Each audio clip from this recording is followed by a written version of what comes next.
Henchmen, grunts, minions. Whatever name you give them, every villain needs them.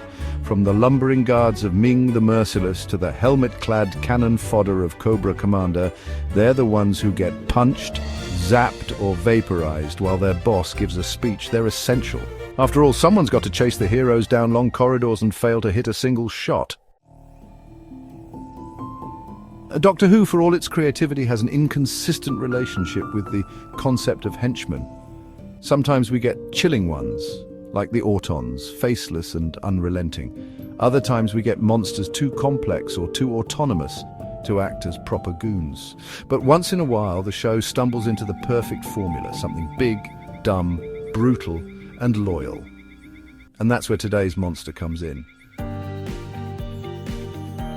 Welcome to the Snake Pit, where we're full of bile and venom. I'm your host, Snake Damon, and today we're talking about the finest henchmen the show has ever produced, the Ogrons. Ogrons were strong, ape-like humanoids of limited intelligence, typically employed as mercenaries. They weren't ambitious. They didn't make speeches. They didn't even seem to care who was giving them orders, so long as the pay was steady and the violence frequent. The Daleks loved them. The Master used them.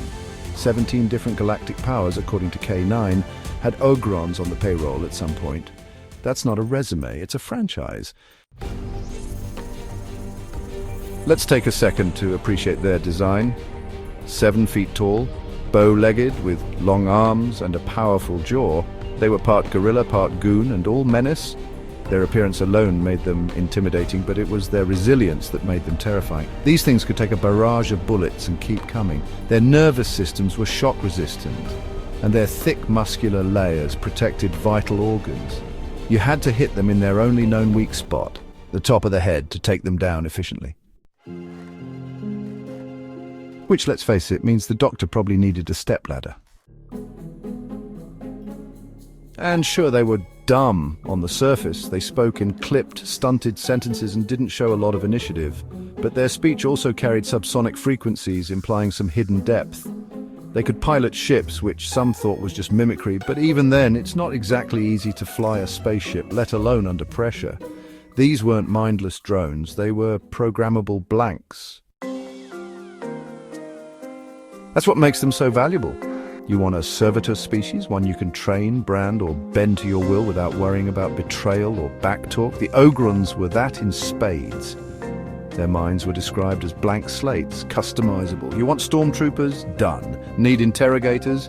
With the right conditioning, they're yours. Want a personal guard dog that's 7 feet tall and loyal to the bone? Get yourself an Ogron. And let's talk culture, because these brutes aren't just brawn. Before being subjugated by the Daleks, they had tribes. They tattooed their faces with clan markings. They even brewed their own ale, because even the galaxy's best thugs deserve a pint after a long day of bludgeoning. Their homeworld was dotted with cave paintings, religious rituals, and even a monster they worshipped despite it preying on them. It's the kind of mythos that begs to be explored. You could do an entire modern episode set on their planet, exploring those pre-Dalek traditions, their tribal societies, their fearsome gods, their brutal rites of passage. Maybe the Doctor lands there and discovers a new faction of Ogrons, untouched by war, unprogrammed by Empire, and ready to take revenge on all who enslaved their kind. Maybe one of them's developed sentience, maybe one's remembered the Master. And here's the kicker. The Ogrons don't need to be front and center monsters. They shouldn't be. They're enforcers, perfect for any morally bankrupt human villain who wants a bit of muscle. Black market arms dealers, Ogrons, rogue Time Lords doing dirty work, Ogrons, shady corporations running illegal operations on fringe worlds. You better believe they've got Ogron security.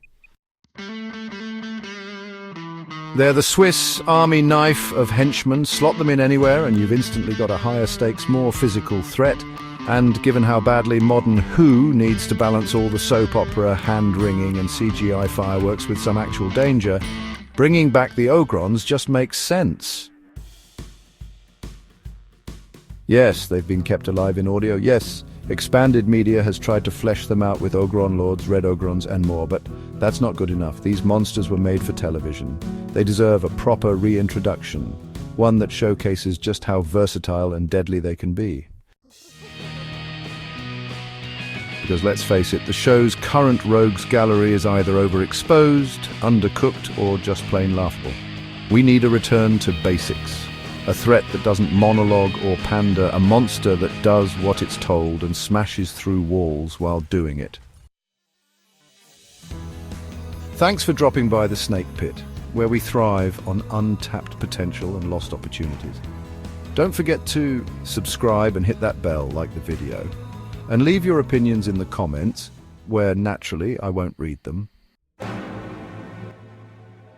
Until next time, stay venomous.